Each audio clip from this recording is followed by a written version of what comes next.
IAS अधिकाऱ्याच्या प्रशिक्षणाची जी रचना असते ना, फार छान आहे. तेव्हा सुद्धा होती, आजही आहे. आणि अर्थातच माझं म्हणणं आहे की तशी ती असलीच पाहिजे.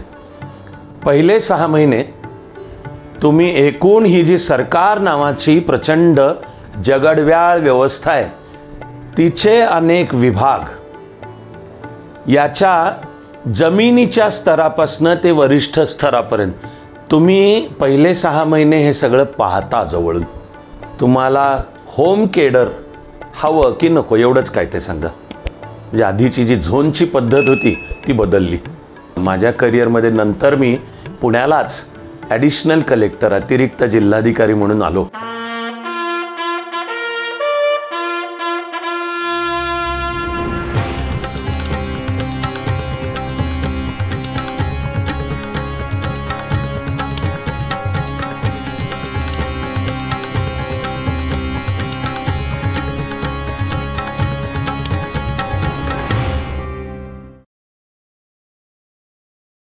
तर IAS अधिकारी म्हणून केडरसाठी मी जरी माझे पसंतीक्रम दिले असले पंजाब, काश्मीर, आसाम आणि मणिपूर, नागालँड इत्यादी, तरी मुख्य परीक्षा होऊन पुढे मुलाखतीसहित निवड झाल्यावर जे आता पोस्टिंग, पदस्थापना, केडर द्यायचं, त्यापूर्वी थोडे नियम बदलले. आणि आता बदललेल्या नियमांमध्ये UPSCनी आणि केंद्र सरकार, त्याचं येतं department of personnel and training, त्यांनी सांगितलं की तुम्हाला होम केडर हवं की नको एवढंच काय ते सांगा. म्हणजे आधीची जी झोनची पद्धत होती ती बदलली. आणि जरा नवे फॉर्म पाठवून आम्हाला विचारण्यात आलं की फक्त सांगायचं आहे की तुमचं जे मूळचं राज्य राहतं, म्हणजे मला महाराष्ट्र, तर आता तुम्ही हा फॉर्म भरून फक्त तुम्हाला महाराष्ट्र चालेल की नको. आणि त्यामध्ये जर आता म्हणलं की नाही महाराष्ट्र नको तर त्याचा अर्थ काही माझा विचार अग्रक्रमाने पंजाब, काश्मीर, आसाम किंवा पूर्वांचलाकरता होईल असं त्याचा अर्थ नाही आहे. ती एक सरकारनी बसवलेली एक सिस्टीम होती. ते तुमचं नाव, त्यातलं आकार विल्हे अल्फाबेटिकल, आणि ज्या राज्याकरता तुमचं नाव येईल ते तुमचं. तर आपला सगळा देश आपला आहे आणि कुठेही पोस्टिंग मिळालं तरी तिथे राष्ट्रीय एकात्मता आणि विकासासाठी काम करायचंच आहे. पण माझी जी दृष्टी होती त्यामागची की आपल्याला राष्ट्रीय एकात्मतेच्या प्रश्नावर काम करायला पंजाब, काश्मीर, आसाम किंवा ईशान्य भारत. तर आता जर मी म्हणालो की होम केडर नाही, तर हे सोडून मला कुठेही मिळू शकेल आणि चाललं असतं. पण हेतू तो नव्हता. त्यामुळे हा जो नियम बदलला त्यावेळेला मात्र मग मी फॉर्ममध्ये दिलं की होम केडरसाठी माझा विचार झाला तरी चालेल महाराष्ट्रासाठी. आणि मी आनंदच मानतो की मला खरंच महाराष्ट्र मिळाला. एवढंच नाही तर मसुरीला अकॅडमीमध्ये जे आमचे डायरेक्टर असतात त्यांनी उलट अत्यंत अनुकूलपणे विचार करून, माझं त्यावेळी PhD चालू होतं भारताचं परराष्ट्र धोरणवर, तर त्यांनी आग्रह धरला की तुझं PhD पूर्ण झालं पाहिजे म्हणून प्रशिक्षण कालावधीमध्ये पुणे मागून घे.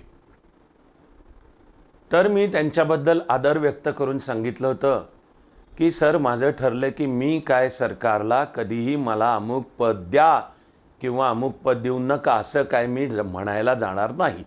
ते जाण्याने आपली स्थिती तडजोडीची, कॉम्प्रोमाइजिंगही होऊन बसते. मुख्य म्हणजे IAS अधिकाऱ्याच्या शिस्तीला ते शोभत नाही. त्यामुळे मी म्हणणार नाही आहे. तर माझ्या ही भूमिकेचा सुद्धा आनंद व्यक्त करून ते कोर्स डायरेक्टर म्हणाले की काही मी बोललो तर चालेल का. एकूण काय तर महाराष्ट्र केडरही मिळालं आणि मग महाराष्ट्र सरकारने सुद्धा विचार करून मला पुणे दिलं प्रशिक्षण कालावधीसाठी.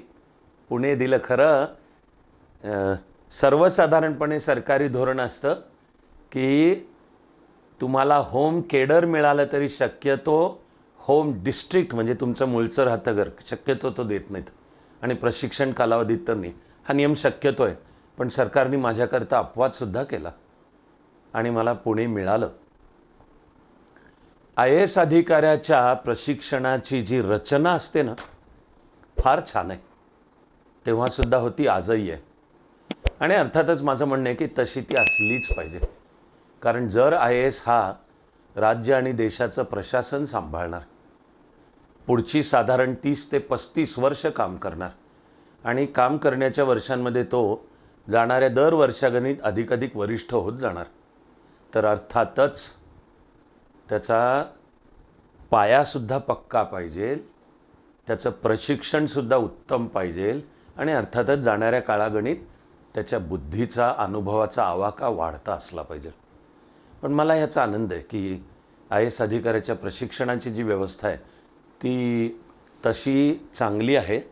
सरासरी प्रशिक्षण 2 वर्ष. पहिल्यांदा प्रशिक्षण चालू होताना सुमारे 4 महिन्याचा एक कोर्स असतो, फाउंडेशन कोर्स असं त्याचं नाव आहे. त्यावेळेला मसुरीला भारत सरकारच्या सर्व सेवांमधले अधिकारी त्या बॅचचे एकत्र असतात. माझं म्हणणे तेही चांगलंच आहे आणि बरोबर आहे. कारण तिकडे मसुरीला प्रशिक्षण घेत असताना तुमची एकमेकाशी ओळख होते, मैत्री तयार होते, नातं घट्ट होतं आणि ते करिअरभर नवे आयुष्यभर टिकतं. आणि प्रशासन चालवताना ज्या प्रकारचं कोऑर्डिनेशन, सुसूत्रीकरण लागतं, परस्परांमध्ये सहकार्य लागतं, त्याची पायाभरणी बरोबर त्या प्रशिक्षण कालावधीमध्ये होत असते. त्यामुळे त्या फाउंडेशन कोर्समध्ये IAS, IFS foreign service, IPS police service, IRS revenue आणि अशा ज्या एकूण 27 ते सगळे तिथे एकत्र असतात. आणि खरंच ते ऋणानुबंधही तयार होतात. हेही महत्त्वाचे आहेत. आणि प्रशासन नावाचं जे कौशल्य आहे त्याचा पाया आणि त्या प्रशासनाची जी बहुविध सर्वांगीण भूमिका आहे, जीवनाची सर्व क्षेत्र, तर मग त्या सर्व क्षेत्रांचं ज्ञान तरी कसं मिळवायचं, त्यावर पकड कशी मिळवायची, ना आता यातल्या कुठल्याही क्षेत्रात तुझं पोस्टिंग झालं तरी पटकन तिथलं शिकून घेऊन प्रशासनावर पकड कशी मिळवायची, हे त्या प्रशिक्षण कालावधीचं मुख्य काम आहे. तो कोणाही अधिकाऱ्याच्या पायाभरणीचा काळ आहे. आणि मग अशी पायाभरणीचे हे सुमारे 4 महिने फाउंडेशन कोर्स झाला की वेगवेगळ्या सेवांचे अधिकारी त्यांच्या सेवेचं स्पेशलाइज्ड प्रशिक्षण, त्यासाठी ते आपापल्या अकॅडमीत जातात. जसं फॉरेन सर्व्हिसचे अधिकारी दिल्लीलाच फॉरेन सर्व्हिस इन्स्टिट्यूट आहे, आता तिचं नाव करण्यात आले Sushma Swaraj foreign service institute, तर ते फॉरेन सर्व्हिसच्या प्रशिक्षणासाठी तिथे जातात. पोलीस अधिकारी पोलीस प्रशिक्षणासाठी हैदराबादची Sardar Patel national police academy तिथे जातात. असे रेव्हेन्यू सर्व्हिस त्यातले सुद्धा दोन्ही, इन्कम टॅक्सची नागपूरला आहे NADT national academy of direct taxes आणि इनडायरेक्ट टॅक्सेसची दिल्ली, फरीदाबाद अशा प्रत्येक सर्व्हिसेसच्या ठरलेल्या आहेत. IAS अधिकाऱ्याचंही पुढचं प्रशिक्षणही मसुरीतच होतं. त्याला नाव आहे फेज 1. त्या फेज 1 मध्ये आता फोकस्ड पद्धतीने तुझं IAS म्हणून काय असणार आहे भूमिका. प्रशिक्षण पूर्ण झाल्यावर मिळणारी पहिली पोस्ट म्हणजे असिस्टंट कलेक्टर उर्फ सब डिव्हिजनल ऑफिसर किंवा सब डिव्हिजनल मॅजिस्ट्रेट. म्हणजे एका जिल्ह्यात तुमच्या हाताखाली 2, 3 किंवा मला मिळालं तेव्हा माझ्या हाताखाली 4 तालुके होते, असं तुला पोस्टिंग मिळतं. तिथपासून त्या IAS मधली तुझी पुढची वाटचाल, पदस्थापना, पदोन्नत्या, वरिष्ठता करत करत जो देशासाठी तुला जे काम करायचं आहे त्या सर्वाचं प्रशिक्षण फेज 1 ते साधारण 3 महिन्याचं असतं. ते झालं की IAS अधिकाऱ्याला पाठवलं जातं त्याच्या राज्यात आणि मग ते राज्य त्याला पाठवतं एका ठरलेल्या जिल्ह्यात. मी म्हणालो तसं महाराष्ट्राने मला पुणेच दिलं. ते मधलं 1 वर्ष असतं. आणि पुन्हा मला ह्याचा आनंद आहे की प्रशिक्षणाच्या काळातला IAS अधिकाऱ्याचा जो 1 वर्षाचा कालावधी आहे तो महाराष्ट्राने सुद्धा त्याचं नियोजन फार छान आहे. पहिले 6 महिने तुम्ही एकूण ही जी सरकार नावाची प्रचंड जगडव्याळ व्यवस्था आहे तिचे अनेक विभाग, याच्या जमिनीच्या स्तरापासून ते वरिष्ठ स्तरापर्यंत तुम्ही पहिले 6 महिने हे सगळं पाहता जवळून, नीट आखणी आहे त्याची दर आठवडा निहाय, की या आठवड्यात तुम्ही कोणत्या विभागाबरोबर, आणि मग त्या विभागातल्या तुम्ही त्याला कारकून म्हणा किंवा तलाठी म्हणा, ग्रामसेवक म्हणा, पोलीस पाटील म्हणा, सरपंच म्हणा, पाटबंधारे खात्याचा गाव पातळीचा कर्मचारी म्हणा, इथपासून ते तुम्ही तो विभाग त्याबरोबर एक आठवडा काढायचा असतो, दिवस रात्र तिथे बसून कर्मचाऱ्यापासून ते वरिष्ठ अधिकाऱ्यापर्यंत भेटून तो विभाग समजावून घ्यायचा, त्याविषयीचा कायदा, त्याची कार्यपद्धती, त्यानिमित्ताने वरिष्ठांचे संवादसुद्धा होतो. तो सगळा अनुभव तू आत्मसात कर, कारण पुढे तुला जे प्रशासन चालवायचं आहे ते सर्व यांना एकत्र घेऊन, यांचं टीमवर्क तुला चांगलं घडून, तर तुला ते जमिनीवर प्रत्यक्ष प्रशासन कसं चालतं इथपासून ते त्याची धोरणांची आखणी कशी होते, अशा सर्व रेंजचा तुझा आवाका तयार झाला पाहिजे. महाराष्ट्राने IAS अधिकाऱ्याच्या प्रशिक्षणाची योजना फार छान केली, की पहिले 6 महिने असे तो पाहत शिकून घेत असतो. त्या काळात त्यांनी डायरी ठेवायची असते आणि मसुरीच्या नियमानुसार दर महिन्याला ती डायरी कलेक्टरच्या द्वारा, IAS अधिकाऱ्याला एका कलेक्टरच्या हाताखाली नेमलं जातं, की त्या कलेक्टरनी तुझ्या प्रशिक्षणाकडे लक्ष द्यायचं आहे. तर त्या कलेक्टरच्या द्वारा डायरी मसुरीला पाठवायची असते. त्यावर तुमचा प्रशिक्षण काळातला परफॉर्मन्स सगळा ठरतो आणि पुढे त्याचे करिअरवर त्याचे परिणाम आहेत. पण असे पहिले 6 महिने आणि नंतरचे 6 महिने पुन्हा फार छान रचना आहे, की आता पुढे तुझा प्रशिक्षण कालावधी संपल्यावर जे पहिलं तुला पद मिळेल, मी म्हणालो तसं असिस्टंट कलेक्टर, छान मराठी शब्द आहे, सहाय्यक जिल्हाधिकारी, आणि नेमकं त्याचं सरकारी काम सब डिव्हिजनल ऑफिसर, उपविभागीय अधिकारी किंवा सब डिव्हिजनल मॅजिस्ट्रेट, उपविभागीय दंडाधिकारी या नात्याने असतं. आहेत त्याची कामं, ते येणार आता मी तुमच्याशी ज्या गोष्टी करतोय त्याच्यात. पण ती जी सगळी पदं तुला हाताळायची आहेत, तू ज्यांचा वरिष्ठ म्हणून येणार, तर ते तुझ्या हाताखालची ती सगळी संबंधित पदांवर आधी स्वतः काम कर, अशी फार छान रचना आहे. त्यामुळे IAS अधिकाऱ्याला आणि तसं त्यामुळे मला सुद्धा 1 महिना एका नगरपालिकेचा मुख्याधिकारी, चीफ ऑफिसर असं करायचं असतं काम. सरकारी भाषेत बोलायचं तर ब वर्ग नगरपालिका. पुणे जिल्ह्यामध्ये त्यावेळी 2 होत्या ब वर्ग नगरपालिका, बारामती आणि लोणावळा. मला विचारण्यात आलं की तुला ह्यातली कुठल्या नगरपालिकेचा मुख्याधिकारी म्हणून आवडेल. मी तुम्हाला म्हणलो तसं माझ्या मनात हे पक्कं होतं की मुंबईच्या अंडरवर्ल्डच्या अनेक गँग्सनी लोणावळ्यात बेस केला आहे आणि जनरल अरुण कुमार वैद्यना ज्यांनी मारलं ते पुढे पकडले जरी गेले असले तरी त्यांचा बेस लोणावळ्यात होता. तर मला जर मुख्याधिकारी म्हणून काम करताना ते पण उखडून काढण्याचं काम करता आलं आणि अर्थातच ते करताना नागरीकरण हा मुद्दा खोलात जाऊन समजावून घेता आला. आणि नगर प्रशासन चालवणं हे फारच वरच्या कौशल्याची पातळी आहे.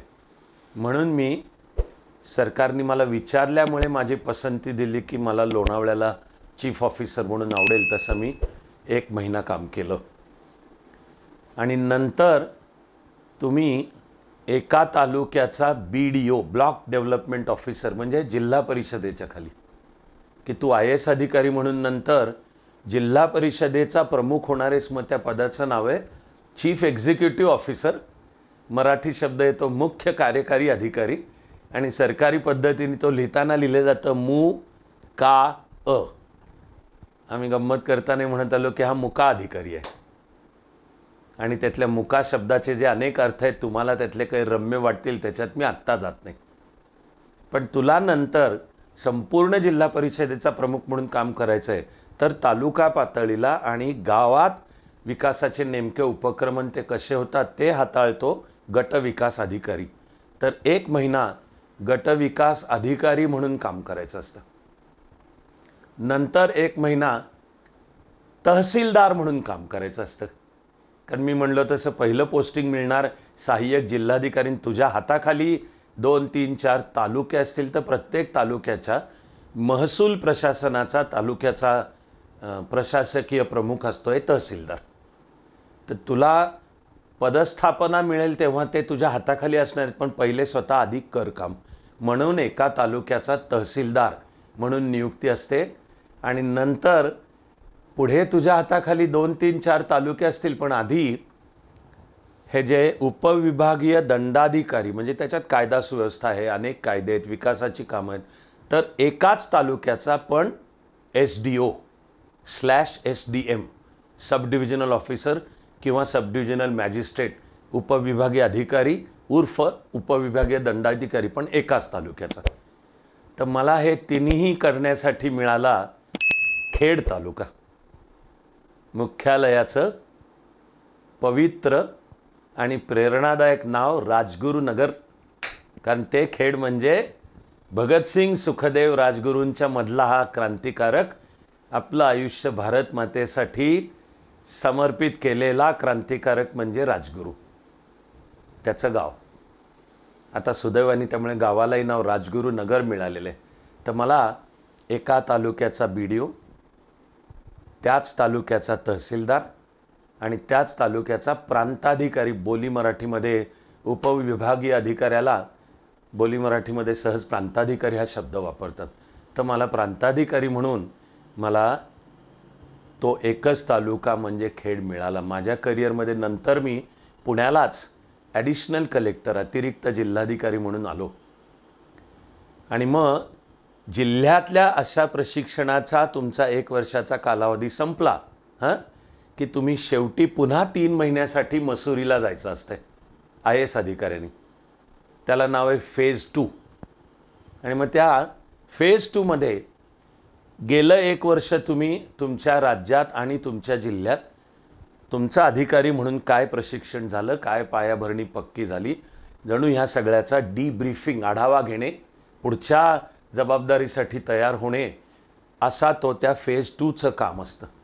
फार छान 2 वर्षाच्या प्रशिक्षणाची योजना आहे आणि ती सखोल पण आहे, मनापासून केली तर माझं म्हणणं आहे तिच्यामध्ये एक विलक्षण आनंद पण आहे, म्हणजे एन्जॉय आनंद पण आहे. मागे मी एकेवेळी प्रशासनातले माझे अनुभव लिहायला मी केली होती सुरुवात, आणि त्यावेळी माझ्याकडून लिहून झालं ते प्रशिक्षण कालावधीतले अनुभव. आपण त्या लेखनालाही नाव दिलं होतं कार्यकर्ता अधिकारी, पण दुर्दैवाने अनेक कारणांमुळे, की ज्यातलं मुख्य कारण मलाच मान्य आहे की माझा आळस, पण जरा ते लेखन थांबलं. पण त्या प्रशिक्षण कालावधीच्या अनुभवांचं सर्व लेखन या पुस्तिकेत आहे. मी मनापासून जे ऐकताय त्यांना माझा शब्द आहे की ज्यांनाही पुस्तिका हवी आहे तर चाणक्य मंडलच्या वेबसाईटवर ह्याची PDF तुम्हाला मिळेल. मी त्यामुळे प्रशिक्षण कालावधीतले अनुभव सांगायला आता वेगळा वेळ घेणार नाही आहे.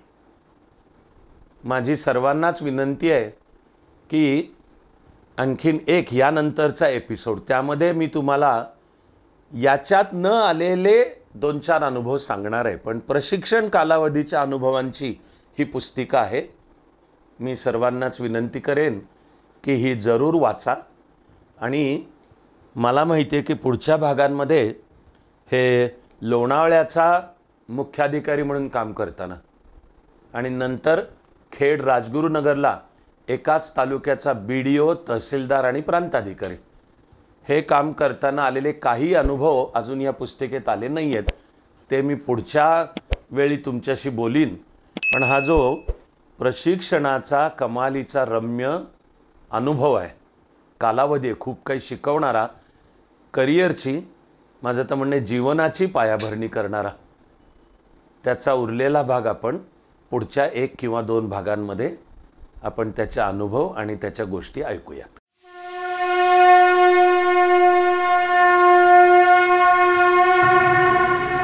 जरी एक अश्रू पुसायास आला, तरी जन्म काहीच कामास आला.